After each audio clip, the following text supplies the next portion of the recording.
You've done life your way long enough, and where did that get you? Sometimes it might have got you just to a positive place. Sometimes it might have got you stuff that you wanted. Sometimes it might have got you, something that you were trying to chase after. But sometimes, most of the time, when we do things our way, it leads us to a negative outcome. It leads us to regret. It leads us to guilt. It leads us to shame. So why don't we try God's way this time? Because when God calls us to do something, it's because he has a bigger purpose in store than, what we can see at the moment. And a lot of times what God calls us to do is uncomfortable. We don't want to do it because we'd rather be comfortable. It's more fun to live in sin. It's more fun to do the things that feel good. It's more fun to drink. It's more fun to go out. It's more fun to live for the world. But the thing is, it's temporary. And a lot of the times we don't think about our salvation because we feel like we have all the time in the world. We feel like we're never going to die. We're never going to get old. All we think about is today, this week, this month, this year.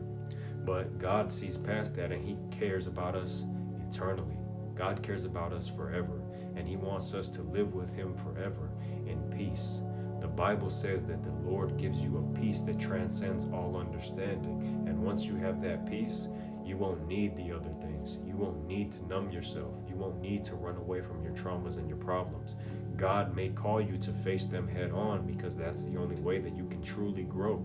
And through that growth, you will be a blessing to somebody else who struggles with the same thing. But you can only see today what's in the moment because you're walking by sight when God calls you to walk by faith. And it's the hardest thing in the world to do because we are control freaks and we want to control every aspect and we want to plan every aspect of our life. But the thing is, when you follow Jesus, you have to be comfortable with the unknown and just walk the path that he calls you to walk, even if it looks like suffering. The thing is, in Romans 8:18, God tells us that the sufferings that we go through now cannot compare to the glory that is to be revealed. Because ultimately, our life isn't about us. It's about being a servant. Because Jesus, before he was killed, the day before he was killed, he was washing feet. So if Jesus, being perfect and sinless, could wash feet the day before he died on the cross, we are also called to be like Jesus. That's what Christianity means, striving to be like Christ. So we are two servants. So our life isn't about us, but we like to be egotistical and make it that way. Understand that you are alive so that you can be a servant and bring people closer to the kingdom and be a fisher of men. It's not about living comfortably.